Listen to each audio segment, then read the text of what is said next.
5 steps for a problem-solving home run.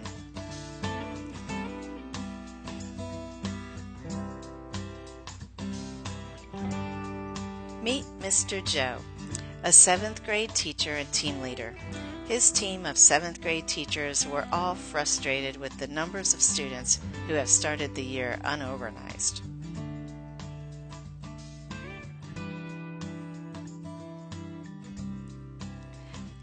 Joe spent time late at night considering the frustration of his team. No valuable teaching was taking place due to the distractions and disorganization of his students. He was concerned that they would be unable to reach their academic goals because of the chaos. The next day, Joe brought the problem to the team. He allowed the frustrated teachers to vent first and then led them to define the real problem with much less emotion. They did not get much accomplished. Later that night, Joe considered the breadth of the problem as he thought about the data they would need to examine to analyze the problem further. The next day, during planning, the team continued to analyze the problem. They examined their students' academic and behavior data to determine why their 7th graders were so disorganized. The team finally concluded that they just did not know how to organize themselves. They hypothesized that if the students were taught how to be organized, they would start to apply their new skills in the classrooms. As part of their analysis, the team paused to answer a few guiding questions to help them be sure they were on the right track.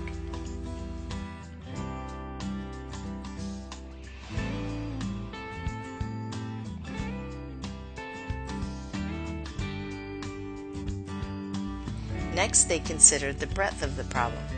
How many students were organized? Most, a small group, or a few individuals?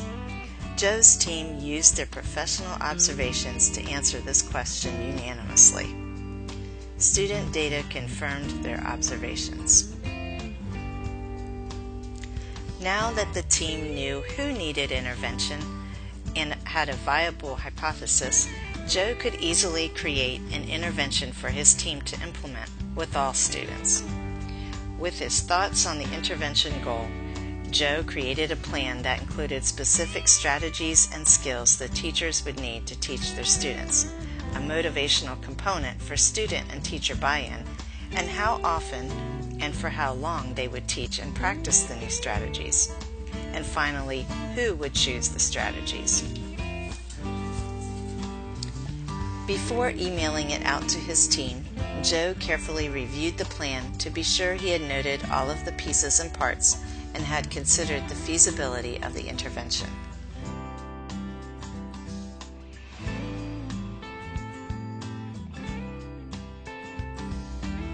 Joe also created a progress monitoring plan so that team members understood how to monitor the students' success and when those success snapshots would be scheduled. He knew this built-in accountability greatly enhanced the chances that the intervention would be effective. Joe reviewed some guiding questions related to progress monitoring to be sure everything was cohesive and well planned. His district had an awesome data system that would document their problem-solving process, the intervention, and the monitoring plan, as well as capture the monitoring data with comparable graphing analytics. At last, the first circled date on the progress monitoring calendar arrived. While Joe's team had already noticed changes in their classrooms, they were excited to see confirmation in their students' data. As they considered next steps, they reviewed guiding questions to give them a clearer direction.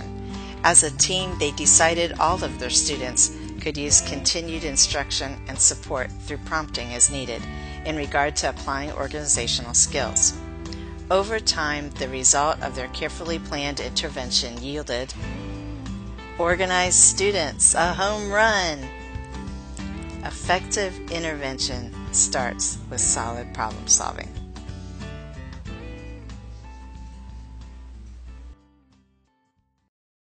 Free created using Powtoon.